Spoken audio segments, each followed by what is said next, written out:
अच्छा, पहले थोड़ा सा ना चीजों को देखते हैं, फिर वापस आते हैं। इंडियन ओशन नाम सुना हुआ है ना?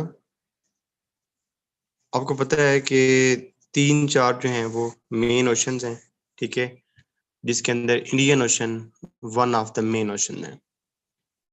एक कोटेशन जो है ना उसको तुम्हें रट्टा लगाना है। कोटेशन है कि whoever controls Indian Ocean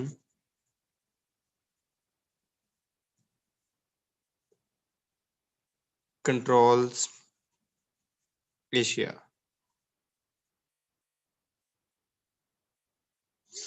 whoever controls Indian Ocean controls Asia। चलो फिर मैं बोल रहा हूँ ना, तो फिर ये साथ साथ करते जाओ। खैर है, अब इसको पता नहीं क्या मसला है। दिस ओशन इज की टू 7 seas।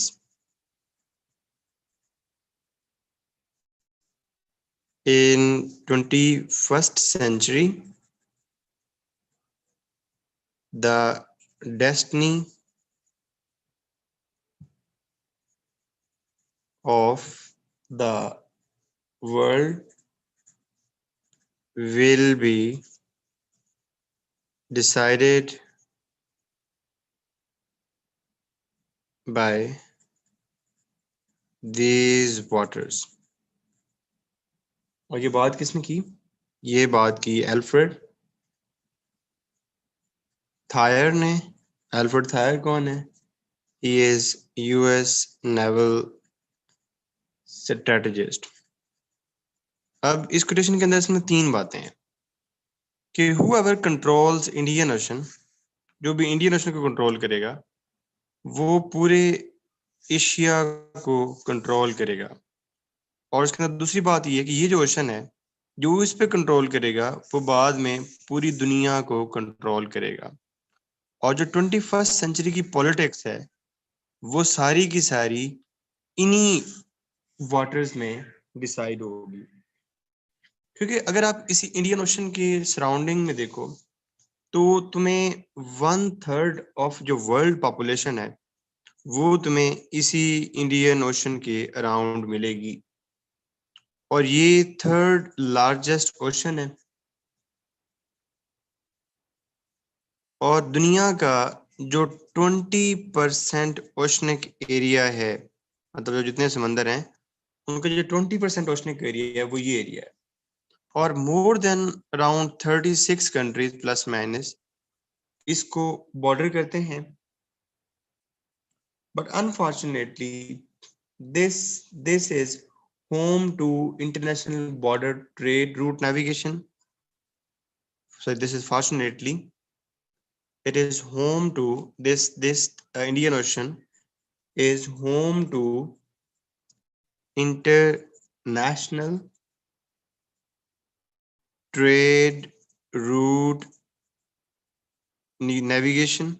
अभी मैं आपको दिखाता भी हूँ कि ये किस तरह होम है। जो इंटरनेशनल ट्रेड होती है इनका ये होम किस तरह है, यहाँ पे ऐसा क्या होता है। अच्छा, बिफोर गोइंग डीप मैं कुछ चीजें तुम्हें मुझे बड़ी जरूरी लगी। आप में से कुछ को तो पता होंगी, लेकिन कुछ को अगर नहीं पता तो मैं वो जरूर बताना चाहूंगा। इस इंडियन ओशन में कुछ बड़े इंपॉर्टेंट चोक पॉइंट्स हैं। अब चोक पॉइंट ये होता है, एक स्ट्रेटेजिक लोकेशन होती है सी के अंदर, एक स्ट्रेटेजिक लोकेशन होती है जहां पे कोई एक की कंट्री कंट्रोल कर रहा होता है और जहां पे वो कंट्री ब्लॉकेड करके इंटरनेशनल लेवल के पे उस चीज का इंटरनेशनल इम्पैक्ट क्रिएट कर सकता है। जो पॉइंट क्या होता है कि सी के अंदर एक ऐसी स्ट्रेटेजिक लोकेशन होती है जिसको एक की कंट्री कंट्रोल कर रहा होता है, जो उसको ब्लॉक करके इंटरनेशनल इम्पैक्ट क्रिएट कर सकता है। तो इस इंडियन ओशन के अंदर there are multiple choke points, जैसे स्ट्रेट ऑफ हार्मूज, ये बड़ा इंपॉर्टेंट चोक पॉइंट है। उसके बाद सुइज कनाल, अगेन बहुत इंपॉर्टेंट चोक पॉइंट है। उसके बाद बाबुल मंदेब, अगेन बहुत इंपॉर्टेंट चोक पॉइंट। उसके बाद स्ट्रेट ऑफ मलक्का, अगेन बहुत इंपॉर्टेंट चोक पॉइंट। उसके बाद स्ट्रेट ऑफ मोजम्बिक, ये इतना इंपॉर्टेंट नहीं है लेकिन है तो सही ना बहरहाल। उसके बाद सुंदा स्ट्रेट, इतना इंपॉर्टेंट नहीं है बट है तो सही ना। And the last is strait of Lombok, ये भी इंपॉर्टेंट नहीं है बट इट इज देयर। अब मैंने क्या किया था कि ये तुम लोगों को पता है कि मैं तुम लोगों को बता दूं मैप के जरिए दिखा के।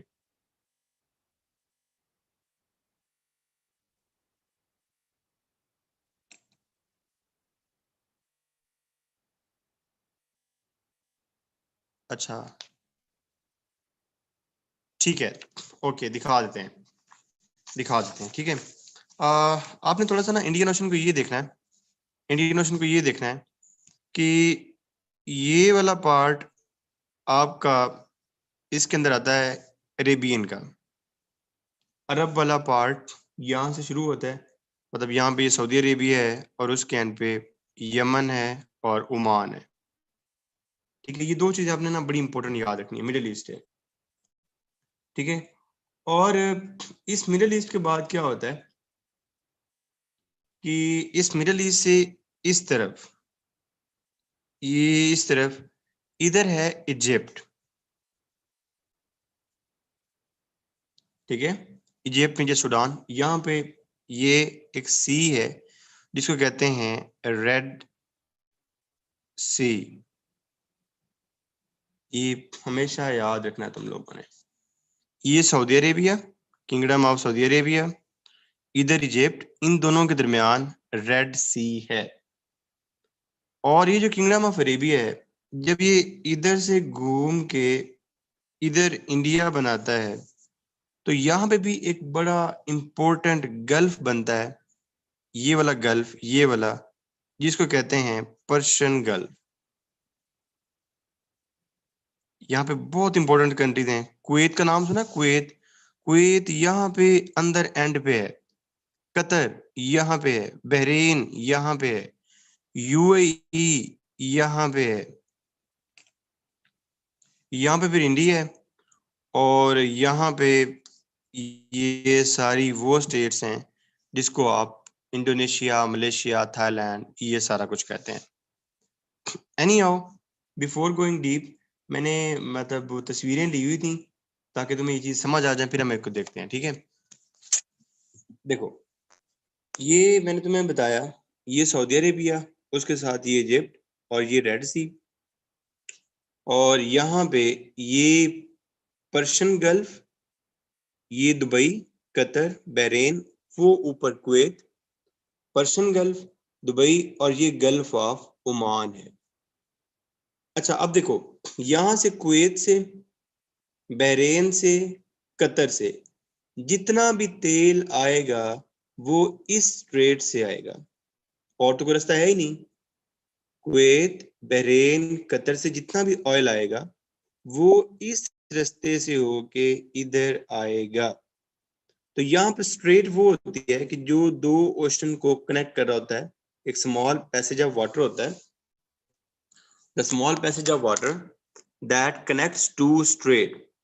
तो ये जो चोक पॉइंट है, पता है इसको क्या कहते हैं?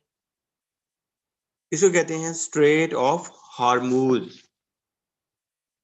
ठीक है, this is called straight of Hormuz. अब स्ट्रेट ऑफ हार्मूज किसको कनेक्ट करती है? ये पर्शियन गल्फ को गल्फ ऑफ ओमान से कनेक्ट करती है, पर्शियन गल्फ को गल्फ ऑफ ओमान से कनेक्ट करती है।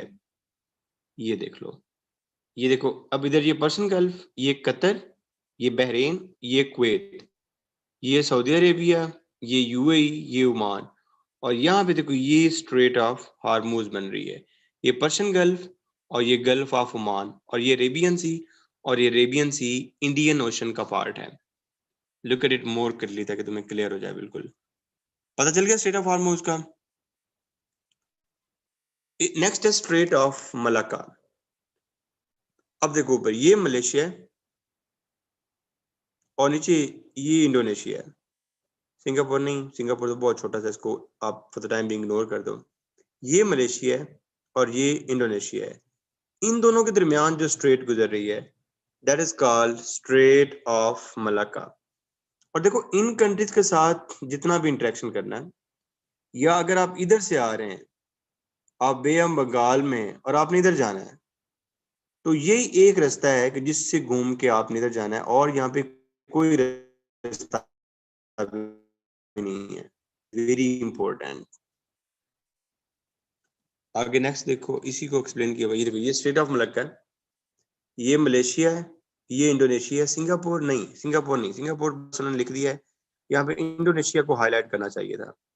ये स्ट्रेट ऑफ मलक्का है, मतलब अगर आप इस रीजन में हैं, बे ऑफ बंगाल में हैं, आप उधर से आए हैं अरेबियन सी से, मतलब आप यहाँ से आए हैं, और अगर आपने ऊपर चाइना की तरफ जाना है या कंबोडिया वियतनाम या जाना है, तो this is the way to go next, like this is the way to go next. उसके बाद एक स्ट्रेट है बाबुल मंदेब। अब बाबुल मंदेब क्या है? बाबुल मंदेब ये है कि ये इजिप्ट है और ये रेड सी है और ये किंगडम ऑफ सऊदी अरेबिया है। तो यहाँ पे जो स्ट्रेट बनेगी, यहाँ पे जो स्ट्रेट बनेगी दैट इज बाबुल मंदेब।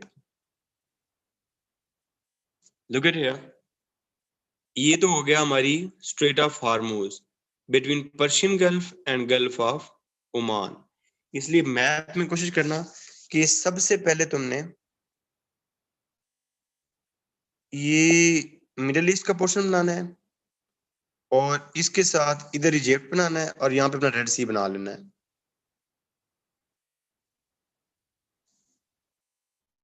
और उसके बाद इधर पर्शियन गल्फ बनाना है, यहाँ पे तुम लोगों ने ये इंडिया वाला पोर्शन बनाना है। तो मैप पे शो करने के लिए इधर हमेशा कौन सी होगी स्ट्रेट? यहाँ पे ये वाला जो चोक पॉइंट है बाबुल मंदेब, और जो यहाँ पे चोक पॉइंट होगा वो क्या होगा? Straight of Hormuz.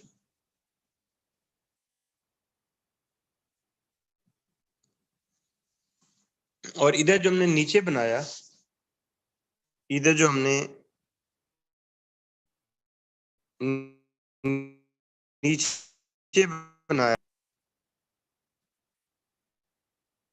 It is strait of Malacca. अच्छा, अब एक जो मोस्ट इंपोर्टेंट चीज है, अगर आप यहाँ पे हैं, ऊपर हैं, ये ऊपर है मेडिटेरेनियन सी, अगर ऊपर ऊपर मेडिटेरेनियन सी में है, रजब map are very very and very important. अगर मैप बनाओगे ना, जहां पे वो तुम्हें 12 नंबर दे रहा होगा ना, वहां पे वो तुम्हें 17 नंबर देगा। ये मेरी बात पल्ले बांध लो। जो बात का तुम्हें मैप लगे ना कि यार ये तो एम एस है, और आपको लगे कि यार ये तो मैं बड़ा रफ सा बनाऊंगा, मैं अच्छा नहीं बना सकता, आप बिलीव करो कि तुम लोग ऐसे भी मैप बना दोगे ना, ये ऐसे करके भी मैप बना लोगे ना, और यहाँ पे रेड सी शो करके ऐसे ऐसे भी कर लोगे ना, तो वो इसका भी तुम्हें एडवांटेज जरूर देगा। लेकिन अब तुम्हें इतने मुन्ने काके नहीं हो ना, इतना तो तुम सीख ही सकते हो ना कि ये ऐसे करके थोड़ी मोटी चिब्बी तो कर ही सकते हो ना ये। अच्छा, अगर आप यहाँ पे हैं मेडिटेरेनियन सी में और आपने नीचे आना है इधर, तो बाबुल मंदेब से पहले रेड सी में आने के लिए आपको किस जगह से क्रॉस करना पड़ेगा? यहाँ से अब ये इजिप्ट है, ये इजिप्ट है, तो यहां पे है स्वीज कनाल, स्वीज कनाल है, ये हमारे पास आ गई स्वीज कनाल, ये मेडिटेरेनियन सी से हम रेड सी में आ रहे हैं, स्वीज कनाल, और स्वीज कनाल से आते हुए Bab el Mandeb. So this is again very very and very important, because अगर आप यूरोप में हैं, क्योंकि इस मेडिटेरेनियन सी से ऊपर सारा यूरोप है, ठीक है, क्योंकि ये वाली जो पट्टी है ना, ये वाली ऊपर, यहाँ पे इजिप्ट है, इसके बाद मेरे ख्याल में टूनिशिया है, और टूनिशिया के साथ एक और कंट्री है, और इधर मेडिटेरेनियन सी है, और ऊपर मेडिटेरेनियन सी, मतलब ये वाला सारा पार्ट मेडिटेरेनियन सी है, हाँ सॉरी मोरक्को, और मेडिटेरेनियन सी से ऊपर सारा यूरोप है। तो अगर आप यूरोप में खड़े हुए हैं और आपने इधर आना है, तो this is the best way कि आप स्विस कनाल से आए, और स्विस कनाल से बाबुल मंदीब, बाबुल मंदीब से यहाँ पे आप स्ट्रेट ऑफ मलक्का से आए। जी जी, इसी वजह से डिस्टर्ब किया था, ठीक है। Again this is again very good. ये मलेशिया, ये इंडोनेशिया, ये चलो एक क्लियर पिक्चर मैंने ले ली, ये मलेशिया इंडोनेशिया, इनके दरमियान है स्ट्रेट ऑफ मलक्का। अब ये जो मैंने दो तुम्हें चीजें बताई है ना, ये सुंदा स्ट्रेट एंड लंबोक स्ट्रेट, ये कोई इतनी इंपॉर्टेंट नहीं है, लेकिन तुम्हें पता होना चाहिए। एक बात तुम्हें याद रखनी है, ये जो दोनों स्ट्रेट हैं, सुंदा एंड लंबोक, सुंदा एंड लंबोक, देखो दोनों, ये दोनों इंडोनेशिया के आइलैंड्स के दरमियान है। आपको पता आर्कीपेलागो क्या होता है?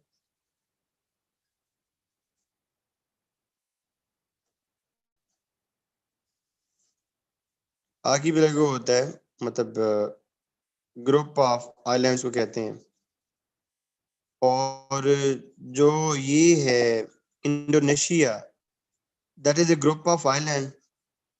तो ये जो दो स्टेट हैं, असल में ये इनके आइलैंड्स के दरमियान हैं।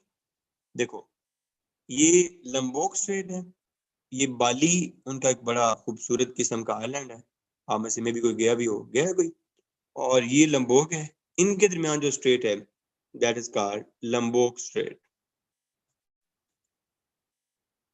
And the next is here, ये इंडोनेशिया का एक दूसरे दो मेन आइलैंड है, सुमात्रा एंड जावा, और यहाँ ये सारा जावा सी है, इन दोनों के दरमियान जो स्ट्रेट है दैट इज सुंदा स्ट्रेट।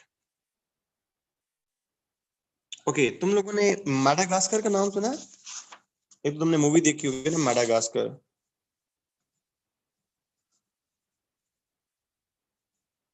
कहाँ पे है मैडागास्कर?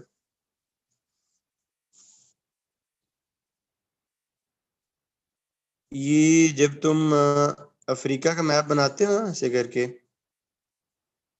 तो यहाँ पे आता है आपका मैडागास्कर, और मेडागास्कर की ये जो पास कंट्री है दैट इज मोजाम्बिक, ठीक है। तो मोजाम्बिक और मेडागास्कर, ये मोजाम्बिक और मेडागास्कर के दरमियान जो चैनल है, this is called Mozambique channel या मोजाम्बिक स्ट्रेट, ठीक है।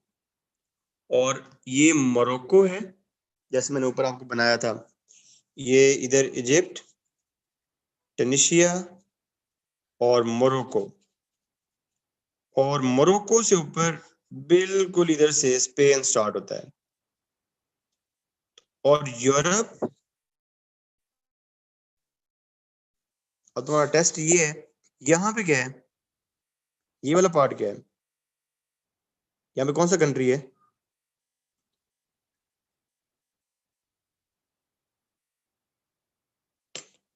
ये यहाँ पे कंट्री है कोई?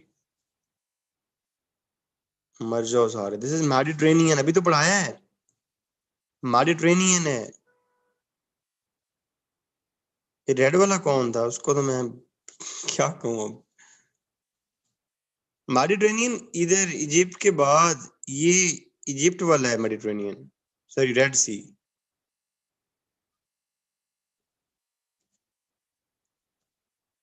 So these were the most favorite choke points तो अगर हम अपनी ईज के लिए इन चोक पॉइंट्स को रफ से मैप के साथ रिवाइज करना चाहें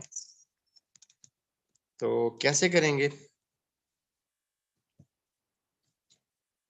ये हम बना लेते हैं अफ्रीका। अफ्रीका ही साउथ अमेरिका हो गया, तो बाकी क्या कार्टिक बनना है? अच्छा,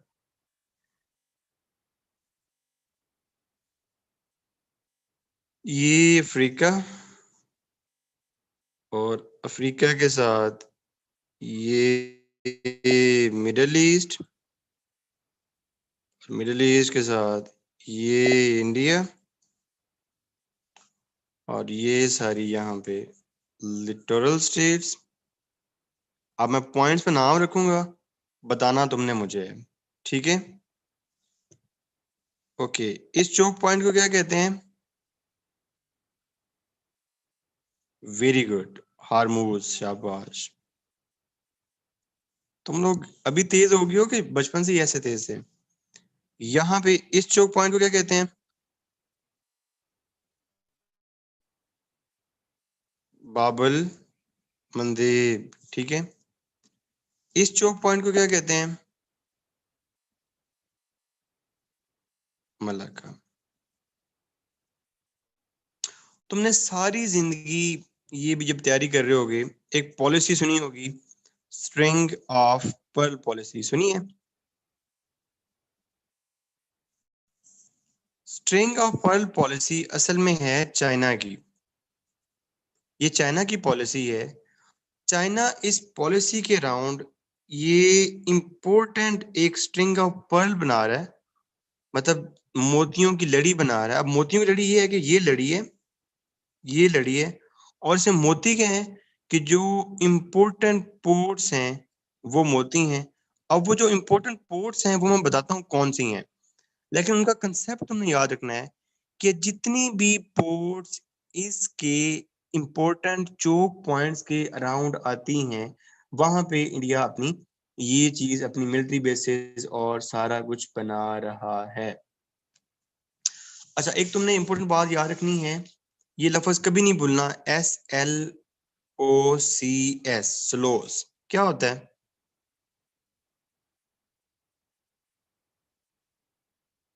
अक्सर ये दोबारा मैं बताऊंगा।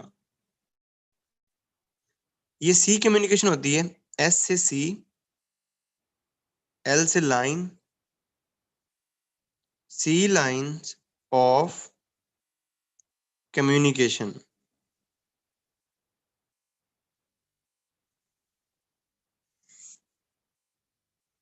सी लाइन्स ऑफ कम्युनिकेशन। अब यहाँ पे इतनी फिट किस्म की सी लाइन ऑफ कम्युनिकेशन है ना,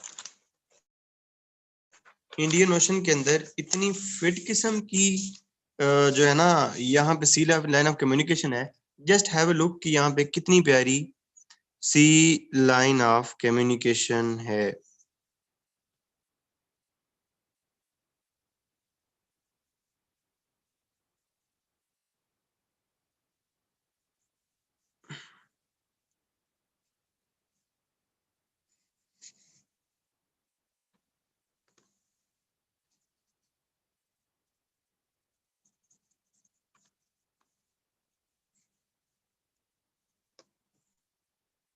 तुम लोग यूरोप में हो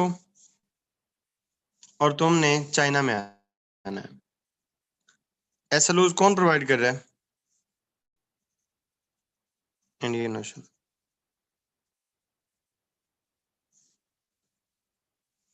तुम लोग मिडिल ईस्ट में हो, पर्शियन गल्फ में हो, और तुमने अपना तेल चाइना को पहुंचाना है, एसएलओ कौन प्रोवाइड करेगा?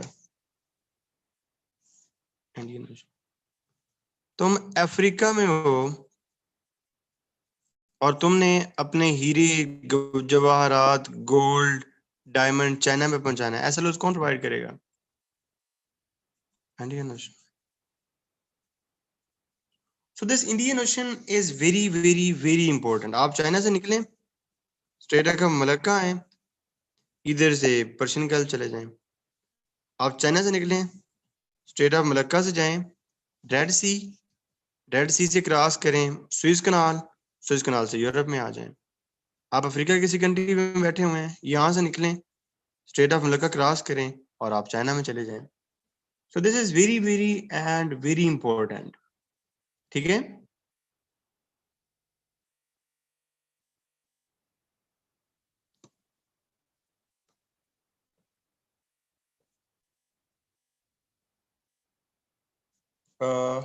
Just 1 minute.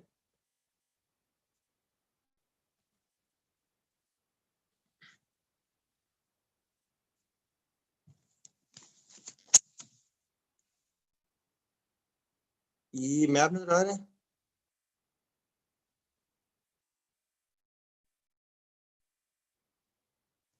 ओके, ये कौन सी स्टेट है? कसम यार, अब मेरा दिल कर रहा है कि मैं ना जूता उठा के ना यहाँ पे फेंक दूं इधर से।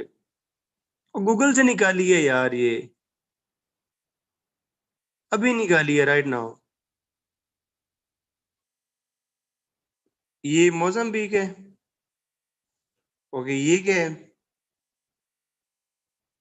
ये वाली यमन वाली, ये स्विस कनाल, ये हार्मोज। और ये देखो, देखो जितनी भी तुम्हारी सारी सी लाइन ऑफ कम्युनिकेशन है, जितनी भी तुम्हारी सी लाइन ऑफ कम्युनिकेशन है, ये पूरे रीजन को जो इंटीग्रेट करती है, ये इंडियन ओशन से इंटीग्रेट करती है। That much is the relevance of Indian ocean. इसलिए इसीलिए इसने कहा था एल्फ्रेड थायर ने कि water whoever controls Indian Ocean controls Asia. This ocean is key to seven seas. In 21st century, the destiny of the world will be decided by these waters. इसी बात पे यकीन हो गया अब कि नहीं हुआ? इन काफरों की बातों में हम यकीन क्यों करें यार? हम यकीन करेंगे हजरत अल्लामा खादिम हुसैन रिजवी की बातों पे, जो हमारे हीरोज हैं। अच्छा, why it matters? Why it matters? Why it is that much important? तुम लोगों की 80% of जो ऑयल ट्रेड है that goes through this ये है कि इसी एरिया में तुमको सारे मसाइल नजर आएंगे। जितनी भी पोटेंशियल न्यूक्लियर कॉन्फ्लिक्ट्स हैं, वो कहाँ पे चल रहे हैं? इसी एरिया में चल रहे हैं।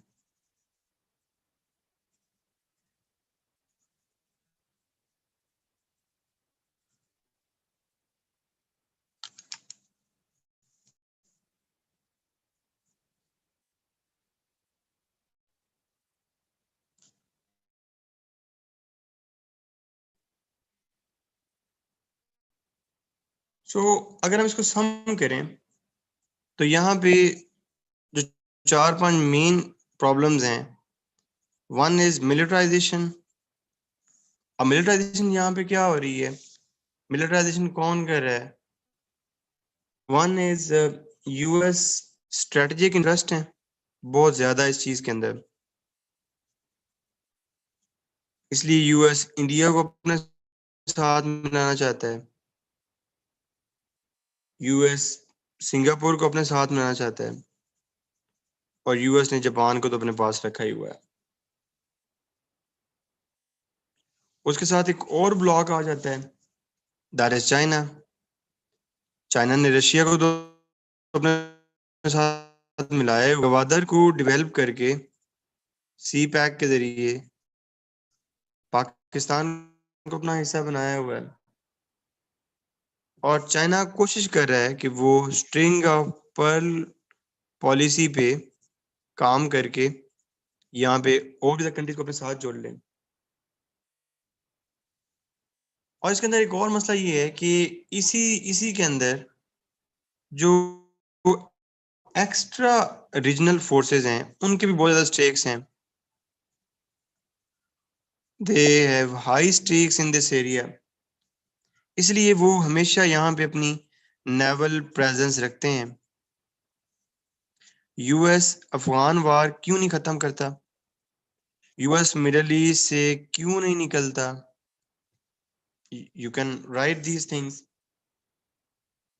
उनकी हर कोशिश है कि एसएलओज ऑफ इंडियन ओशन हमेशा ओपन रहें। जिस तरह ओपन डोर पॉलिसी अपनाई थी इन्होंने चाइना की,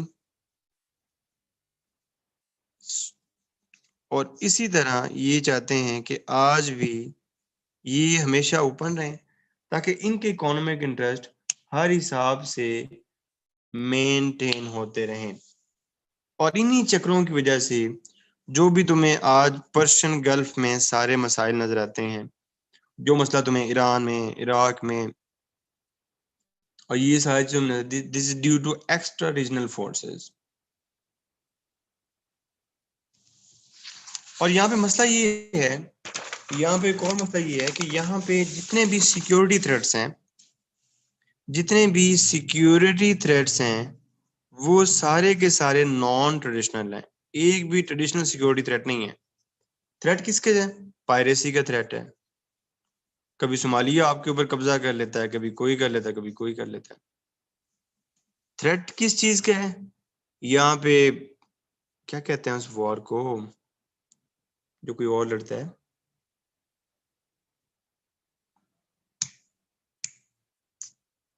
प्रॉक्सी वॉर का थ्रेट है। ठीक है। टेररिज्म आपको पता ही है कि यहाँ पे है सो है, स्मगलिंग भी है सो है।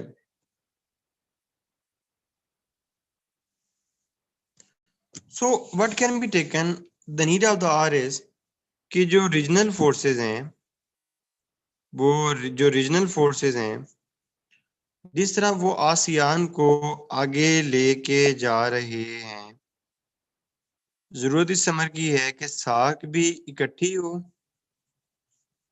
और जिस तरह काफी सारे कंट्रीज सार्क के एससीओ का हिस्सा हैं, ये एससीओ ये तीनों आपस में मिलके क्लोज लियाजॉन बना के अपने आउटस्टैंडिंग इश्यूज को रिजॉल्व करके वो दुनिया, वो 21st सेंचुरी जिसका फोकस एशिया है, जिसका फोकस इंडियन ओशन है, तो इस रीजन के लोगों के लिए ये बात लाजिम मलजूम है कि इस सेंचुरी में भी उसी तरह जिस तरह 19th एंड 20th सेंचुरी में एक्स्ट्रा रीजनल फोर्सेस ने रोल प्ले किया, इट इज हाई टाइम कि यहाँ पे रीजनल फोर्सेस रोल प्ले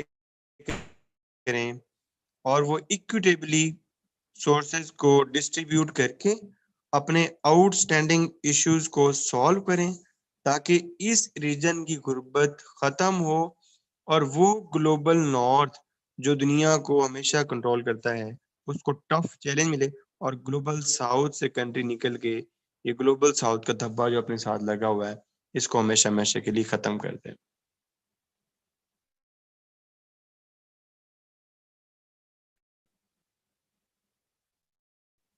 इसे मैंने तो बस बताया है।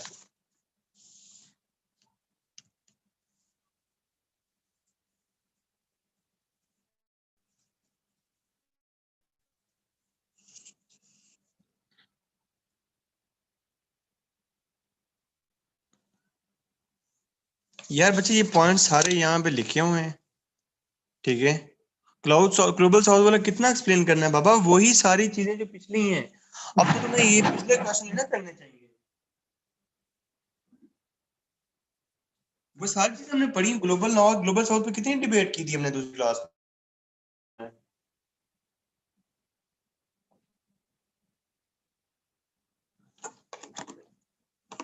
हाँ ना, इसका मतलब है कि आज जब मैं तुम्हें पेपर दिखा रहा हूँ तो फिर तुम मुझसे दोबारा पूछोगे कि सर ये भी फिर से दोबारा स्टार्ट हो जाती है। Very good Zara. Brand line.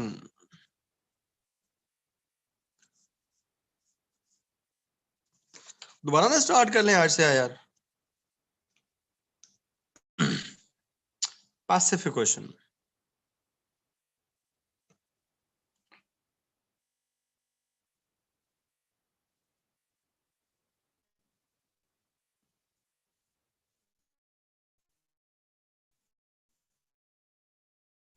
The of politics will be decided in Asia, not in Afghanistan or Iraq, and the US will be right at the center of action. किसने कही थी ये बात, कोई गैस कर सकता है?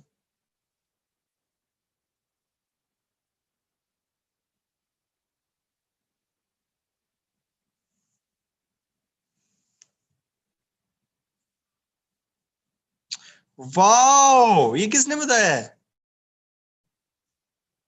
Nida, very good. सारा जो सोना पड़ा हुआ था ना पहली क्लास से लेके अब तक, वो सारा तुम्हारा हुआ। ये कहां से पढ़ा तुमने? Hillary Clinton. The future of politics will be decided in Asia, not be in Afghanistan or Iraq, and the US will be right at the center of action. अब एक बात तुम लोग ने याद रखनी है, एक बात तुमने याद रखनी है कि जब तुमने इंडियन ओशन और पैसिफिक ओशन को देखना है ना, तो तुम इन दोनों की बातें इकट्ठी भी कर सकते हो। मतलब जो बातें इंडियन ओशन की हैं वही बातें तुम पैसिफिक ओशन भी कर सकते हो। क्यों भला? देखो, स्ट्रेट ऑफ मलक्का का क्या मतलब है कि एक तरफ तुम्हारा इंडियन ओशन है, तो दूसरी तरफ तुम्हारा कौन सा ओशन है? पैसिफिक।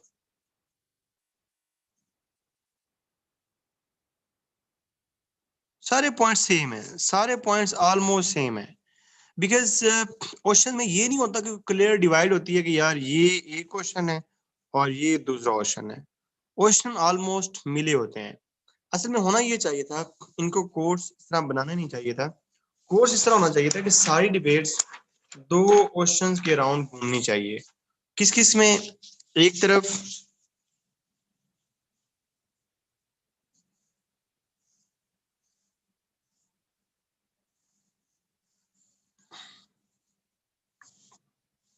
अ,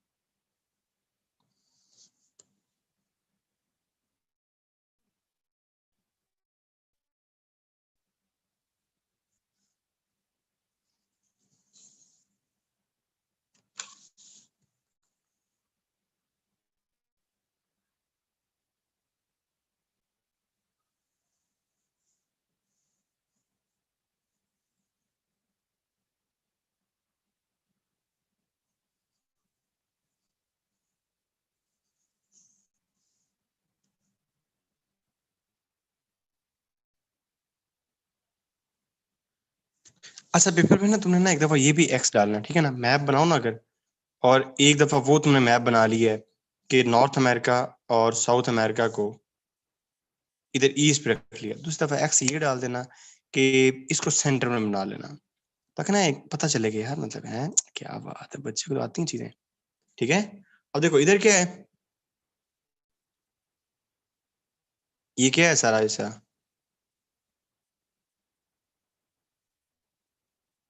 रशिया, एशिया,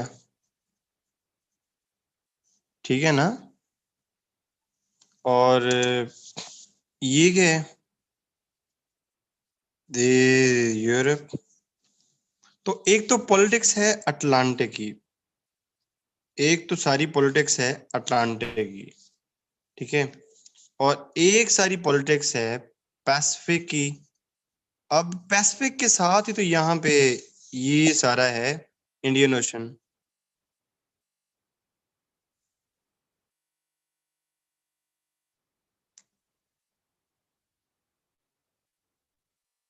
यूएस क्या कहता है? यूएस बड़ी मजे की बात करता है। यूएस कहता है कि वी आर नॉट ओनली, यार मुझे ना कभी कभी ना शक होता है, शक मुझे ये होता है कि ये जो यूएस वाले हैं ना, इनके ऊपर अल्लाह को ज्यादा ही मेहरबान है। नहीं, तुम्हें नहीं लगता यार? मतलब तुम इनकी लोकेशन देखो, तुम इनकी ज्योग्राफी देखो, तुम इनका गवर्नमेंट स्ट्रक्चर देखो, मतलब जिस तरह मौजे नहीं होते किसी के साथ, जैसे मन्नो सलवे उतर रहे होते हैं, मौजे जिस तरह होता है मौजा, सो इट्स इट्स ए मौजा, मतलब आउटस्टैंडिंग, परफेक्ट एवरी टाइम। मतलब इन्हीं के अंदर डेमोक्रेसी जो है ना वो स्ट्रांग होनी थी, इन्हीं के अंदर जो है ना बड़ी बड़ी लीडरशिप डेवलप होनी थी। इन्होंने जो है ना पूरी दुनिया का ठेका लिया होता, इन्होंने डिसाइड करना था, सारे काम इन्होंने करने थे। सो लाइक जिस तरह वो मन्नो सलवा नहीं करता किसी चीज के ऊपर। अब देखो, इस तरफ देखो, वो कहते हैं कि we are the both parts, और इसमें कोई शक नहीं है। देखो इधर सारा अटलांटिक पे इन्फ्लुएंस, इधर सारा इन्फ्लुएंस अटलांटिक पे, यूरोप सारा कंट्रोल में, और इधर से सारा पैसिफिक कंट्रोल, एशिया सारा कंट्रोल में। मतलब ओ भाई, क्या मतलब क्या तमाशा है यार।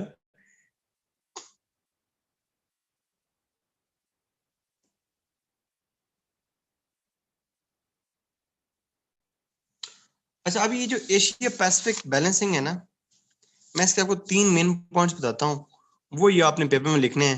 लेकिन पीर पुत्री, ये एक रिक्वेस्ट है मेरी कि दो दफा ना पेपर में मैप जरूर बनाना। एक दफा वो वाला जो हम जनरली बनाते हैं लोग, और एक दफा ये वाला मैप बनाना है। इस एशिया पैसिफिक रीबैलेंसिंग का जो एक एस्पेक्ट है यूएस का, वो तो है सिक्योरिटी एस्पेक्ट। अब सिक्योरिटी एस्पेक्ट क्या है इसके अंदर? सिक्योरिटी एस्पेक्ट ये है कि कोई भी अगर बाहर से बेलेजिरेंसी क्रिएट हो रही है इनके लिए, तो उसको काउंटर करना है इसके अंदर। अब बेलेजिरेंसी कौन है, इनको बेलेजिरेंट कौन लगता है? आजकल तो एक ही लगता है, और साथ में ये लगता है।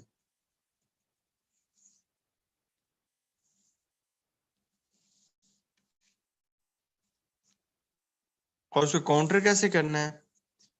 इस तरफ बनाई हुई है नेटो अटलांटिक के लिए, उस तरफ बनाई हुई है टीपीपी, ट्रांस पैसिफिक पार्टनरशिप।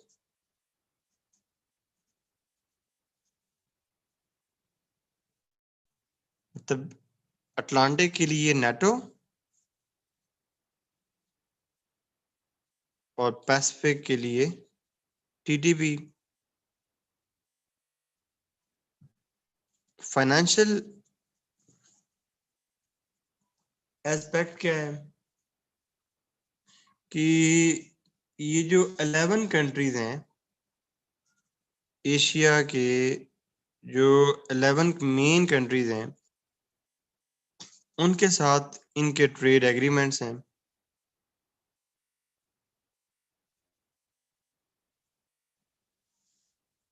और डिप्लोमेटिक एस्पेक्ट क्या है इनका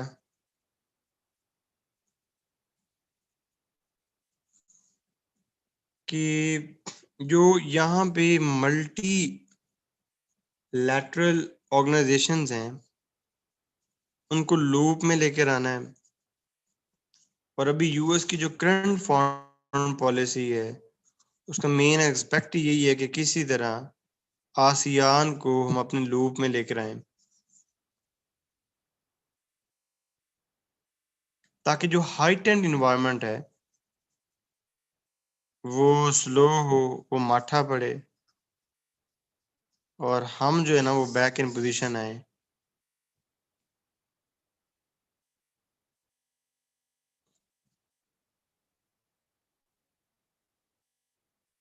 और जो चाइना की हॉस्टिलिटीज हैं वो उनको कम करें।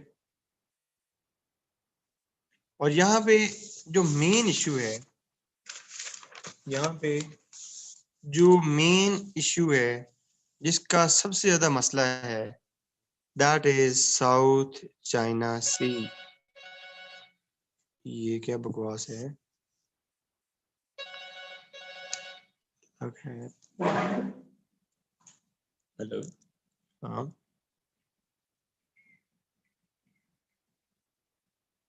चावल कौन से, दोपहर वाले?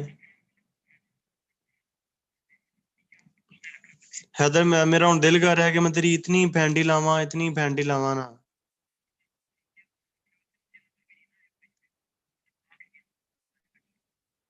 वो मैं तुम्हें पता है, मैंने कीमा शीमा मुझे अच्छा भी नहीं लगता और मैंने बड़ा बेदिली से खाया। हम्म।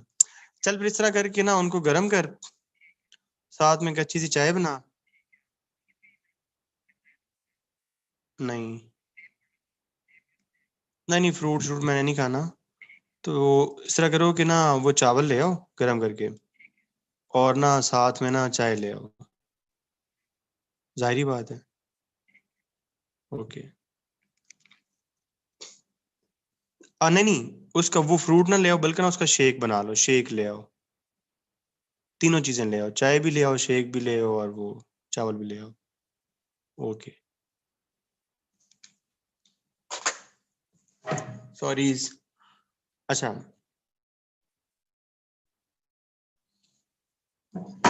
साउथ चाइना सी ना।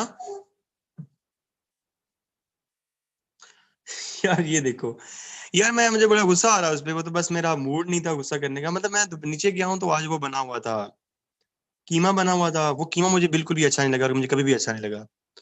तो चावल मैंने दोपहर को गए थे, वो मुझे याद नहीं रहे थे। और बस यही है। और यार यही तो उम्र है खाने की, मतलब क्या मैं, मुझे तो हर चीज मिक्स करने का शौक है। अच्छा बस हो गया, साउथ चाइना से। ये मैंने म्यूट क्यों नहीं किया यार, मैं भी पागल हूँ। तो मैं टॉपिक दे दिया बातें करने का, साउथ चाइना सी। अच्छा, इसका मसला ये है कि इसके अंदर स्टेक्स बहुत हैं। इसके अंदर स्टेक्स बहुत ज्यादा हैं। ठीक है, स्टेक्स किसके हैं? यहाँ पे चाइना के भी स्टेक्स हैं, यहाँ पे वियतनाम के भी स्टेक्स हैं। देखो ये चाइना सी किसकी कंट्री को बॉर्डर करता है, मैं तुम्हें ये बता रहा हूँ। साउथ चाइना सी फिलीपीन के स्टेक हैं, ताइवान के स्टेक हैं, ब्रुनाई के स्टेक हैं, मलेशिया के स्टेक्स हैं, एंड इंडोनेशिया के स्टेक हैं। सीन ये है कि चाइना ने अपना कोई पुराना जमाना कदीम का मैप निकाला है, और उस मैप से चाइना ने एक 9 डॉट पॉलिसी निकाली है। 9 डॉट लाइन पॉलिसी। ये मतलब चाइना ना एक किसने हिपोक्रेटिक, सॉरी, एक लाइन लगाई है यहाँ पे साउथ चाइना के राउंड की, ये जो एरिया ना सारा मेरा है। जबकि ये जो कंट्रीज हैं ये क्लेम करते हैं कि ये सारा एरिया इसका नहीं है चाइना का। 9 dash line, sorry, 9 dot line नहीं, 9 डैश लाइन। ठीक है। और चाइना कहता है कि सारा एरिया मेरा है, जबकि वो कहते हैं कि सारा एरिया नहीं है। ठीक है। अब इसके अंदर मसला क्या है? इसके अंदर मसला ये है कि भाई इसके अंदर काफी सारे ऑयल एंड गैस रिजर्व्स हैं।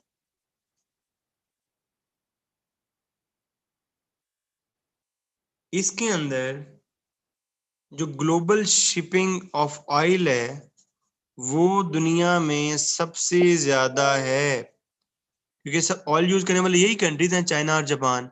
और चाइना और जापान का सारा ऑयल यहीं से आता है।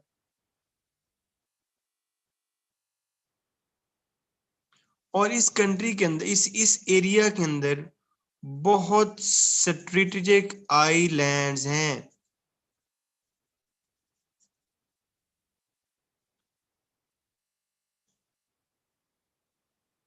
मतलब ऑलमोस्ट कह लो कि 80% जो ऑयल है ना, जो ताइवान, जापान और साउथ कोरिया, चाइना इंपोर्ट करते हैं, वो इसी के जरिए ऑयल जो है ना वो करते हैं। और इसके अंदर बहुत इंपॉर्टेंट आइलैंड है, जैसे तुम लोगों ने सुना होगा स्पार्टली आइलैंड, नाम सुना होगा तुम लोगों ने। पैरासेल आइलैंड नाम सुना होगा।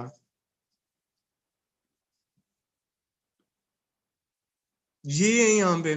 तो it has a great stake there.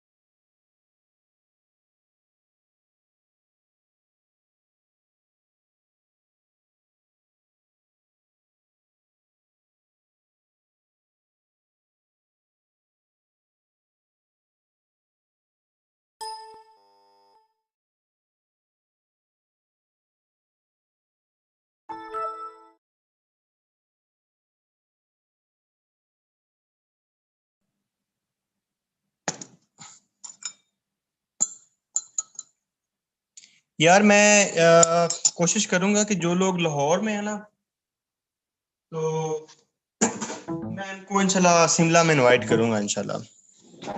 Lahore से कौन कौन है?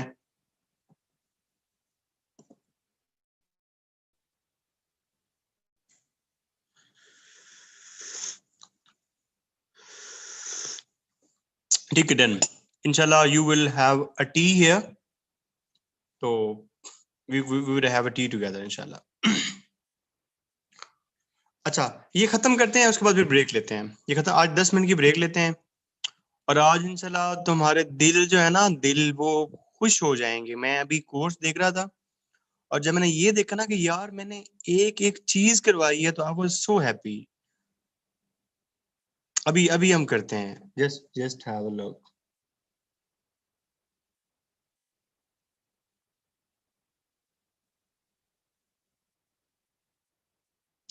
अच्छा, अब एक छोटा सा हिस्सा है, छोटा सा हिस्सा है, वो बस समझ लो, उसके बाद ये ऑलमोस्ट खत्म हो जाएगा।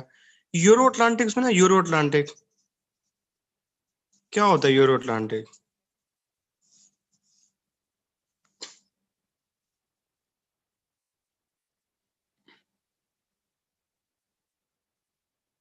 देखो, पहले एक बात समझो, एक बात समझो। तो जो 20th सेंचुरी सारा चल रही थी, जो सारी 20th सेंचुरी चल रही थी, और अभी 21st सेंचुरी है। 20th सेंचुरी में स्टेज ऑफ पॉलिटिक्स क्या थी सारी? Euro Atlantic. और अभी स्टेज ऑफ पॉलिटिक्स क्या है? अभी स्टेज ऑफ पॉलिटिक्स क्या है? Asia Pacific.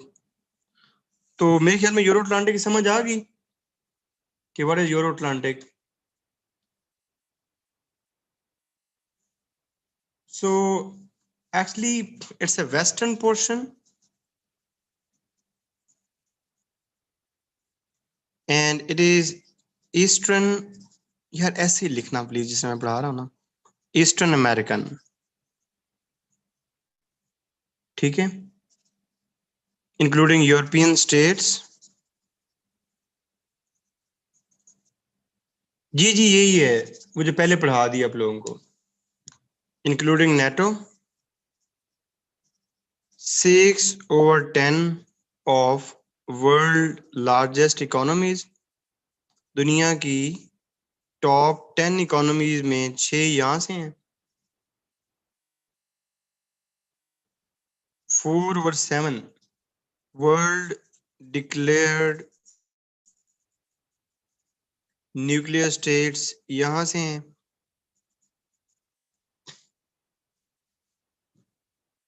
और उसके बाद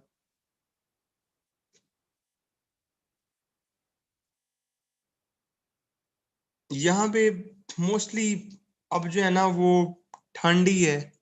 ठीक है, थोड़ी बहुत गैमा गैमी हुई थी। कब हुई थी, कौन बताएगा यार? इनाम दूंगा इसको मैं। रिसेंटली हुई है। हाँ शाबाश, थोड़ा सा और करीब आओ। नहीं, ब्रेक्जिट तो इंटरनल मसला है ना, 2014 में आई गेस हुई थी, एग्जैक्टली ना, यूक्रेन क्राइसिस जब हुआ।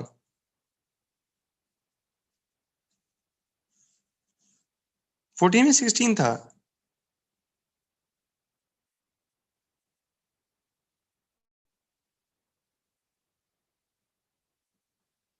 यहाँ पे जब भी आए ना, बस तुमने ये लिखना है कि इस तरफ जब रोल एक्सपैंड हो रहा है एससीओ का, और रोल एक्सपैंड हो रहा है साइनोरेशन का, और रोल एक्सपैंड हो रहा है ये वो, तो नीड इस बात की है कि अगर बस इस तरह वो कभी भी क्वेश्चन नहीं पूछेगा। और ये एक टेक्निक भी है, याद रखना अपना, सितंबर अक्टूबर नवंबर दिसंबर ये जो महीने हैं ना, इन चीजों में जो चीज एक्टिव नहीं है ना उसको नहीं देखना, उस पर टाइम जाया नहीं करना। एक चीज इस रीजन में कोई चीज है ही नहीं एक्टिव, तो उसको उस पर क्यों टाइम वेस्ट करना है। अब यहाँ पे तुम फैक्ट्स निकालने बैठ जाओगे, ये नहीं, जरूरत ही नहीं है, चीज एक्टिव ही नहीं है, एक चीज है ही पैसिव। तो ब्रेक से जाने से पहले ना, जस्ट बी विद मी, उसके बाद हम ब्रेक लेते हैं। Just be with me for the 5 minutes. और थोड़ी सी ना ये देखनी है एक चीज तुमने,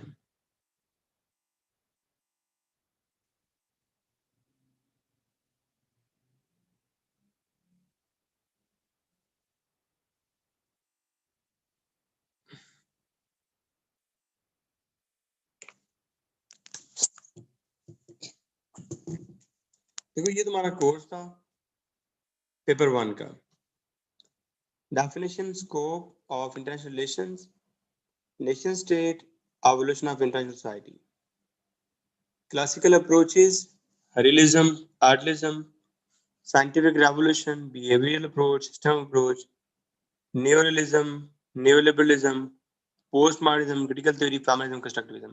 इसके अंदर अब एक चीज नहीं लिखी हुई, वो क्या है जो मैं तुम लोगों को पढ़ाई है?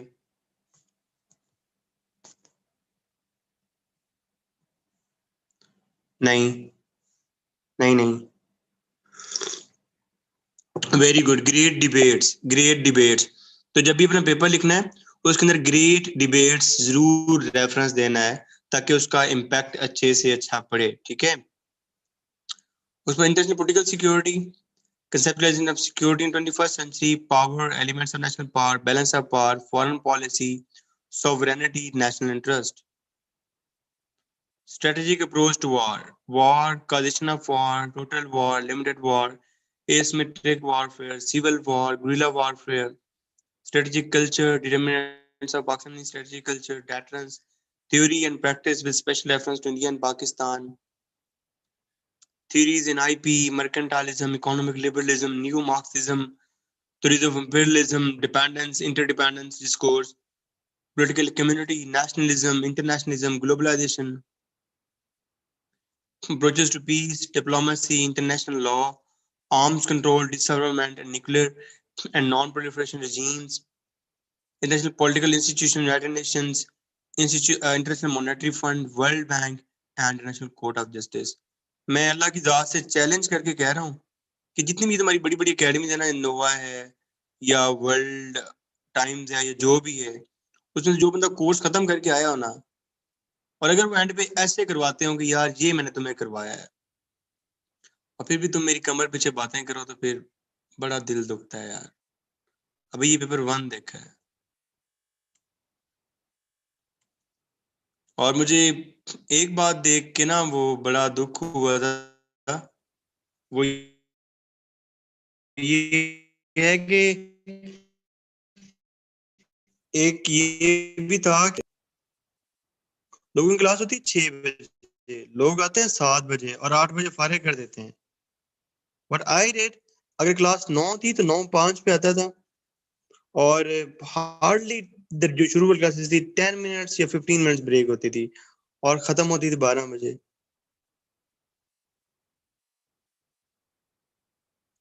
दुख होता है यार, मतलब दुख होता है।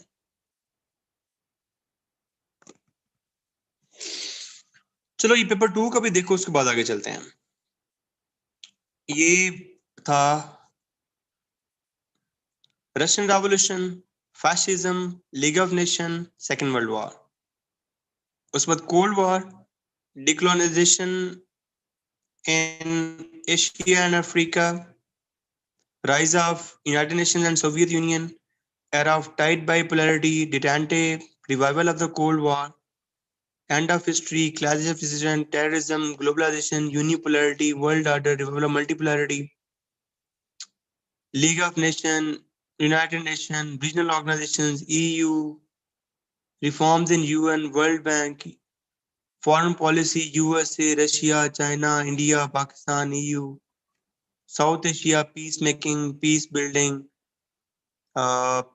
ये जो था south Asia specially between India and Pakistan, ये वो Afghanistan, cold war, Soviet union, Mujahideen, al Qaeda, weaponization of mass destruction, proliferation, nuclear weapon state program, postures, Indian Pakistan nuclear doctrine, nuclear non-proliferation regime, atomic energy commission, energy agency, NPT, nuclear supply group, non-proliferation, missile defense, Euro-Atlantic, Kashmir issue, Palestine issue.